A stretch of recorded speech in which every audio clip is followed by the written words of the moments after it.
मैं Mohammad Shariq, hi tech institute में आपका हार्दिक स्वागत है। मैं आपको आज की इस वीडियो में इजी जेटेक के बारे में बताऊंगा।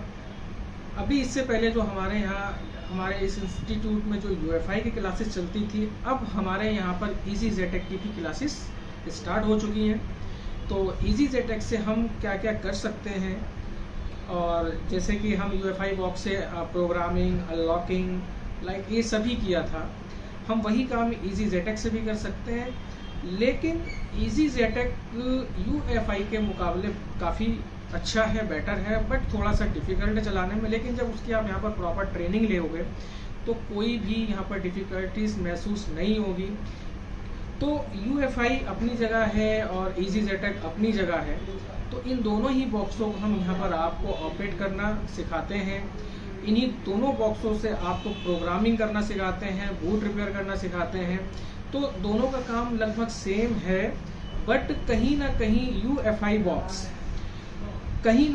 यूएफआई बॉक्स जो है वो कुछ ऐसे एरर्स आते हैं जिनको वो रिकवर नहीं कर पाता, लेकिन वो उन एरर्स को रिकवर करने का काम इजी जेटेक ईजिली कर देता है।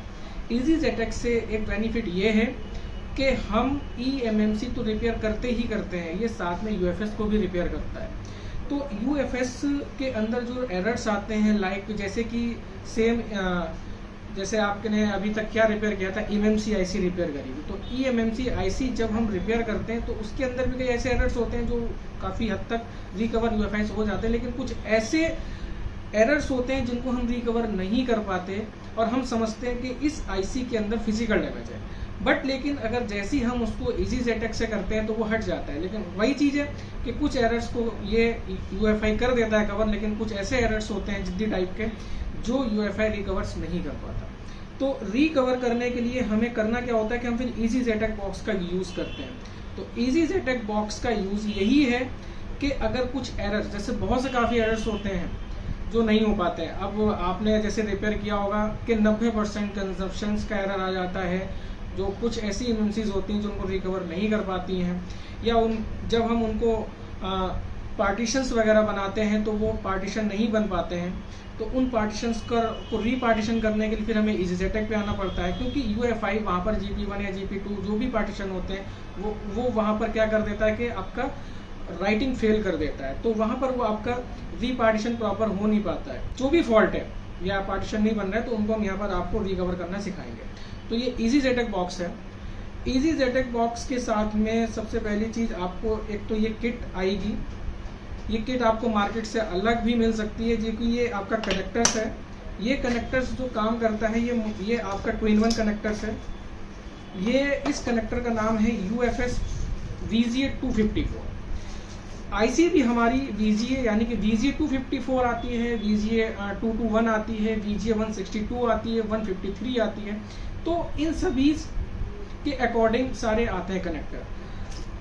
ये जो मेरे पास कनेक्टर है, ये मेरे पास जो कनेक्टर है, ये हमारा VGA254 है, UFS कनेक्टर है, UFS कनेक्टर। इसके साथ में एक और कनेक्टर होता है जो कि ये जो काम करता है कन्वर्टिंग का काम करता है, यानी कि इसी कनेक्टर से आप eMMC और UFS दोनों रिपेयर कर सकते हो। अगर आप के पास UFS है या UFS IC है, तो UFS IC को आप जब इसके अंदर इंस्टॉल करते हो कनेक्टर के अंदर, यहाँ पे इस तरह से इंस्टॉल करते हैं। ठीक इसी तरह से UFI का भी कनेक्टर होता है। आपने UFI चलाया होगा, तो UFI चलाने जब हम क्या करते हैं कि सॉकेट के अंदर कोई भी ऐसे इंस्टॉल करना हो तो आपको पता ही है कि कैसे इंस्टॉल करनी है, क्योंकि तो ठीक उसी तरह से हमें IC को UFS VGA254 के कनेक्टर में भी इंस्टॉल करना है।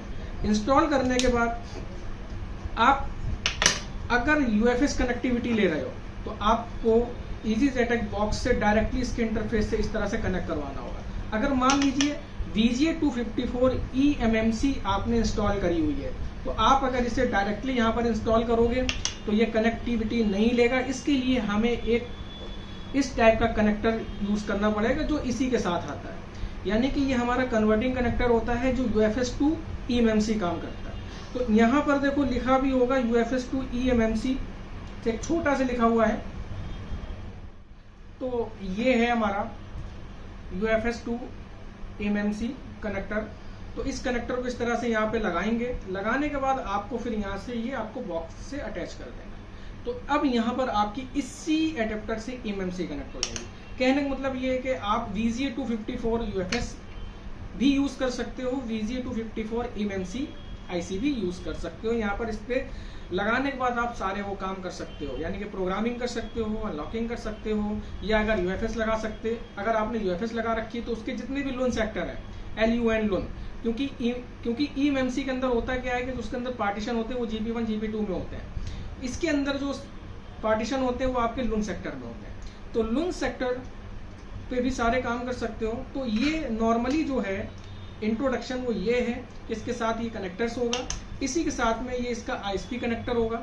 जैसे कि आपका UEFI के साथ आता है, तो आप चाहो तो IC नहीं निकालना चाहो तो आप ISP जंपर के माध्यम से भी आप IC को कनेक्ट करवा के जो हम प्रोग्राम निकाल के करते हैं वो हम जंपर से भी कर सकते हैं।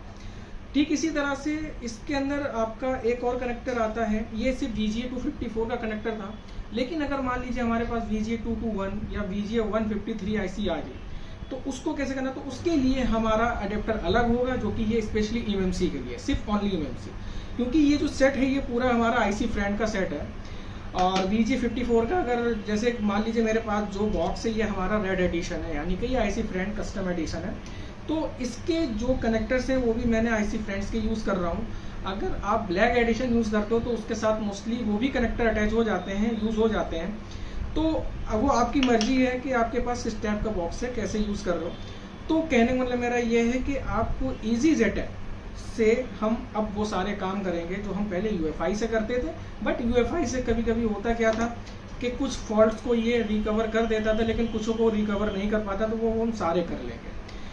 तो फ्रेंड्स, मेरा बताने का रीज़न यही था कि हाईटेक इंस्टीट्यूट में अब हम EasyJet पे भी काम करने वाले हैं, UFS पे भी काम करने वाले हैं। ये वीडियो कैसा लगा आप कमेंट बॉक्स में ज़रूर हमें बताएं, ताकि हम आने वाली आगे वीडियो को और अच्छा करके आप तक पहुंचाएं।